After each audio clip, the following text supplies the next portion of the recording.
In episode 1 of She-Hulk, Jen and Bruce's accident is caused by a Sakaaran Class 8 courier craft. After the crash, Bruce tells Jen that they must be trying to deliver a message to him.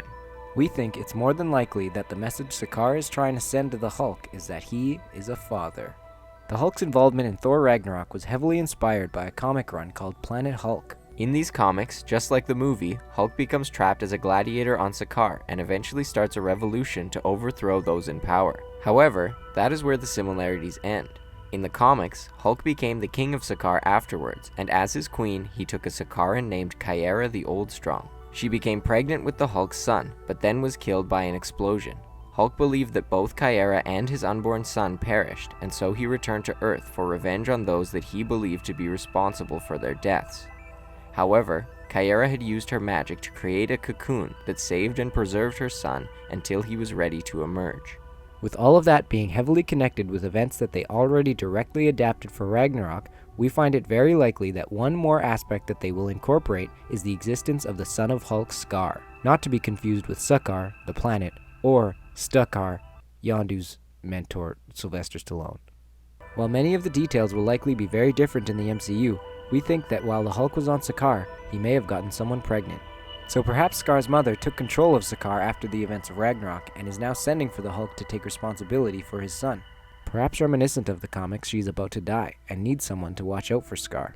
Or maybe, if the Grand Master managed to rise to power again, he was eager to have Skaar replace his father as his beloved champion, but is losing control of him after the death of his mother.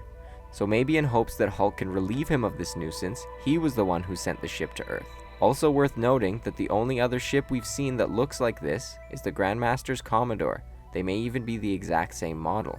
Another interesting connection is that in the comics, Skaar emerged from his cocoon having already grown to the size of a 10-year-old boy and quickly developed into a man. And in the MCU, they have already established something that would allow these aspects to translate perfectly.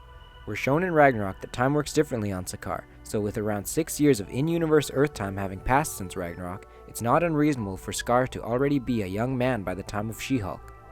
So, we think that Bruce, though he was unaware of any of the Hulk's activities on Sakaar, will want to take responsibility for Skaar, but will struggle to have a good relationship with him now that his Bruce Banner side is much more prevalent. Maybe he will even need to tap back into some of the Hulk's brutishness in order to connect with him.